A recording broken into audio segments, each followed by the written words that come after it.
So hello guys, स्वागत है आप सभी का एक बार फिर से मेरे इस चैनल सुपर नर्ड में। तो अभी हाल ही में जो है जुजुत्सु काइसेन का सीज़न 1 ख़त्म हुआ है। और वैसे तो मैंने इस एनीमे के ऊपर ऑलरेडी 2 वीडियोस बना रखे हैं, लेकिन जब जुजुत्सु काइसेन का सीज़न 1 कंप्लीट हुआ था उससे बाद से ही मैं सोच रहा था कि मैं इस टॉपिक को भी लेके एक वीडियो बनाऊंगा, लेकिन मैं थोड़ा लेट हो गया।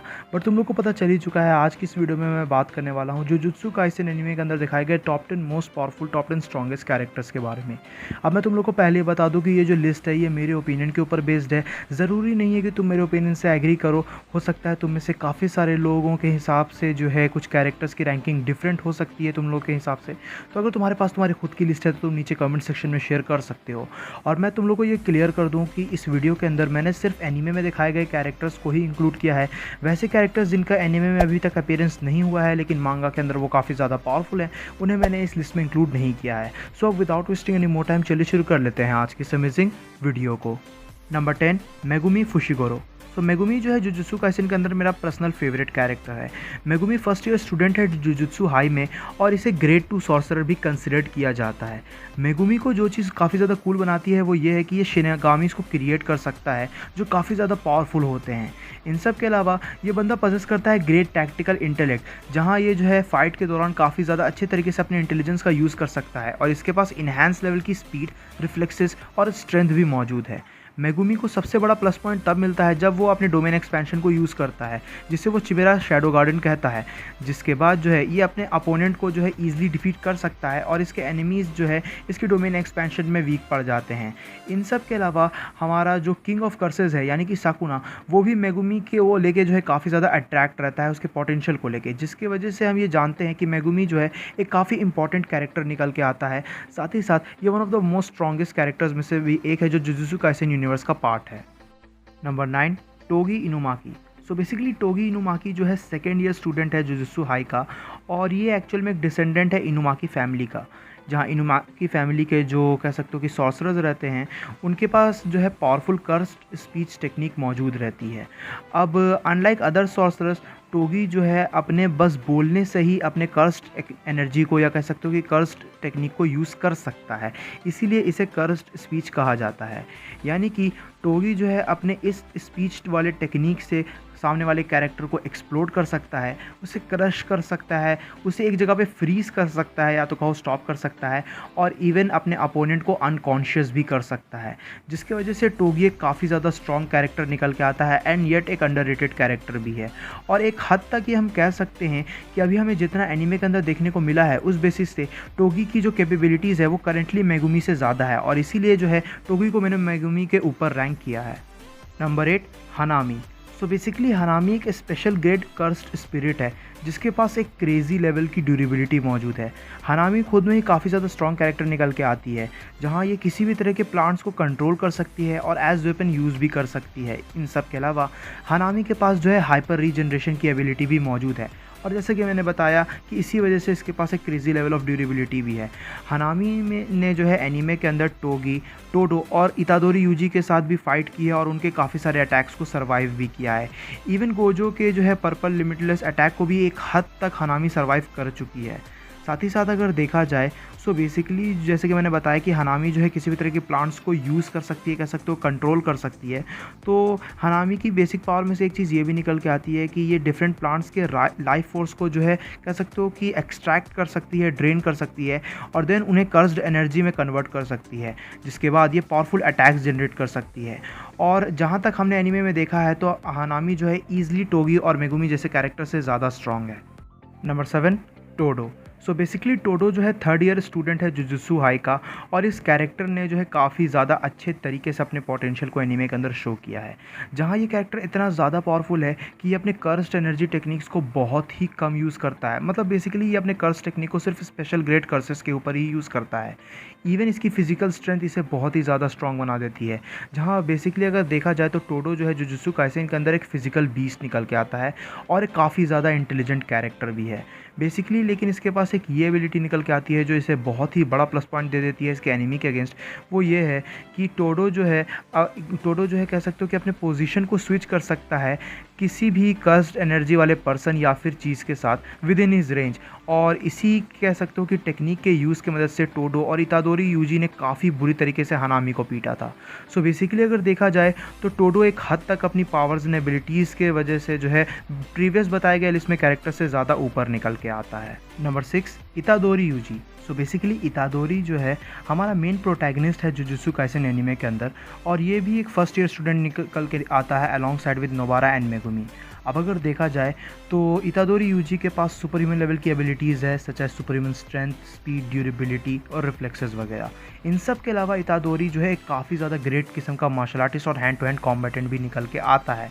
लेकिन साथ ही साथ अगर देखा जाए तो इतादोरी की जो एक्सटर्नल पावर्स एंड एबिलिटीज़ है, या कहो कि जो कर्स्ड एनर्जी मैनिपुलेशन रिलेटेड जो पावर्स एंड एबिलिटीज़ हैं, वो इसे बहुत ही ज़्यादा कैपेबल बना देती है even without the access of Sukuna. अब अगर देखा जाए तो कर्स्ड एनर्जी मैनिपुलेशन को लेकर ही मैं अगर बात करूँ तो इतादोरी यूजी जो है डाइवर्जेंट फिस्ट और ब्लैक फ्लैश जैसे अटैक्स जो है कह सकते हो कि यूज़ कर सकता है, जहां हमने देखा है कि इतादोरी जो है एनीमे के अंदर ब्लैक फ्लैश को कॉन्स्टेंटली 4 बार इन अ रो यूज़ कर चुका है। और इस अटैक को जो है इस तरीके से यूज़ करना किसी भी सॉर्सरर के लिए बहुत ही ज़्यादा मुश्किल है, लेकिन इतादोरी यूजी बड़ी आसानी से इस चीज़ को करने के कैपेबल था। साथ ही साथ अगर देखा जाए तो ये भी कम नहीं है, क्योंकि इतादोरी यूजी की फ़िज़िकल स्ट्रेंथ भी जो है एक्चुअल में टोडो से ज़्यादा है। जहाँ टोडो की जब फाइट इतादोरी यूजी से होती है तो उसने ये खुद स्टेट किया था कि इतादोरी उससे फिज़िकली ज़्यादा स्ट्रॉन्ग निकल के आता है, जिससे हमें इसकी पावर्स की तो पता चल ही गया, लेकिन साथ ही साथ हमें ये भी पता चल गया कि इतादोरी यूजी जो है काफ़ी ज़्यादा फिजिकली स्ट्रॉन्ग कैरेक्टर भी है। और मुझे नहीं लगता कि इतादोरी को अगर मैंने टोडो और हनामी से ऊपर रैंक किया है तो ये गलत होगा। Number 5, Kento Nanami. So basically Nanami जो है one of the strongest jujutsu sorcerers में से एक है जो हमने एनीमे के अंदर देखा है। साथ ही साथ ये इतादोरी यूजी का मेंटोर भी है। देखा जाए तो नानामी जो है एक मास्टर स्वॉर्डमैन है, एक great hand to hand combatant भी है।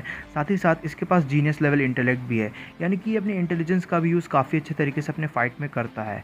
साथ ही साथ नानामी जो है अपने फाइट के दौरान जो है काफ़ी सारे अटैक्स वगैरह को यूज़ कर सकता है, कर्स्ट एनर्जी को भी मैनिपुलेट कर सकता है just like other jujutsu sorcerers. साथ ही साथ ये ओवर टाइम अटैक और ब्लैक फ्लैश भी परफॉर्म कर सकता है। लेकिन इसके अलावा भी कुछ ऐसी चीज़ें हैं जो नानामी को जो है लिस्ट में बताए गए प्रीवियस कैरेक्टर से ज़्यादा ऊपर रैंक करती है।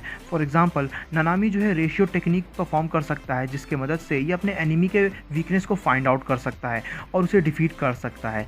साथ ही साथ ये कोलैप्स टेक्निक का भी यूज़ कर सकता है, जिसके यूज़ से हमने एनिमे में साफ साफ देखा था कि नानामी ने जो है बेयर हैंडेडली अंडरग्राउंड टनल को भी डिस्ट्रॉय कर दिया था, जिसकी वजह से हम ये अंदाज़ा लगा सकते हैं कि नानामी जो है लिस्ट में बताए गए प्रीवियस कैरेक्टर से ज़्यादा स्ट्रॉन्ग और ज़्यादा पावरफुल है। नंबर 4, माहितो। सो बेसिकली माहितो जो है एक स्पेशल ग्रेट स्पिरिट निकल के आता है, जिसके सामने नानामी जैसे जो है स्ट्रॉन्ग जुजुत्सु सॉर्सरर के अटैक भी हमें यूजलेस देखने को मिल रहे थे। देखा जाए तो माहितो जो है हाई लेवल के इंटेलेक्ट भी पजेस करता है, जिसकी वजह से जो है ये काफ़ी डिफरेंट तरह की स्ट्रैटेजीज़ बना सकता है। ये अपने बॉडी को रीशेप कर सकता है और रीजनरेट भी कर सकता है। इन सब के अलावा इसके पास हाई लेवल स्ट्रेंथ और ड्यूरेबिलिटी भी मौजूद है। माहितो ने जो है साकुना को भी काफ़ी अच्छी टक्कर दी थी जब साकुना के पास उसके 3 फिंगर्स मौजूद थे, बट एट द एंड साकुना के वजह से ही माहितो की कह सकते हो कि हार होती भी है। अब अगर देखा जाए तो माहितो अपने डोमेन एक्सपेंशन में और भी ज़्यादा स्ट्रॉन्ग और कैपेबल बन जाता है, जिसके बाद ये अपने एनिमी के जो है कह सकते हो कि सोल से कनेक्ट हो जाता है और उसे ट्रांसफिगर भी कर सकता है, जिसकी वजह से माहितो ईजिली लिस्ट में बताए गए प्रीवियस कैरेक्टर से ज़्यादा स्ट्रॉन्ग और ज़्यादा पावरफुल है। नंबर 3, सुगुरो गेटो। सो बेसिकली गेटो भी एक स्पेशल ग्रेड सॉर्सरर है और एक टाइम पे ये सातोरू गोजो का क्लासमेट हुआ करता था, जहां उस टाइम पे गोजो और गेटो दोनों को ही पावर लेवल में इक्वली स्केल किया जाता था और दोनों ही वन ऑफ द स्ट्रॉन्गेस्ट कह सकते हो कि जुजुत्सु सॉर्सरर्स में से एक थे। ये बात अलग है कि आगे चल के गोजो और भी ज़्यादा स्ट्रॉन्ग और कैपेबल बन जाता है। और ये बात भी है कि गेटो को लेके अगर हम लोग देखें तो एनीमे में हमें इससे रिलेटेड ज़्यादा कुछ देखने को नहीं मिला है। बेसिकली अभी तक हमने जो है गेटो को एनीमे में अच्छे से एक्शन में नहीं देखा है, बट ये कैरेक्टर बहुत ही ज़्यादा एक्सट्रीमली पावरफुल और स्ट्रॉन्ग है। जैसा कि मैंने प्रीवियसली बताया कि जब गोजो और गेटो क्लासमेट्स थे तो इन दोनों को जो है इक्वली बराबर माना जाता था, one of the strongest sorcerers में से एक कंसिडर किया जाता था।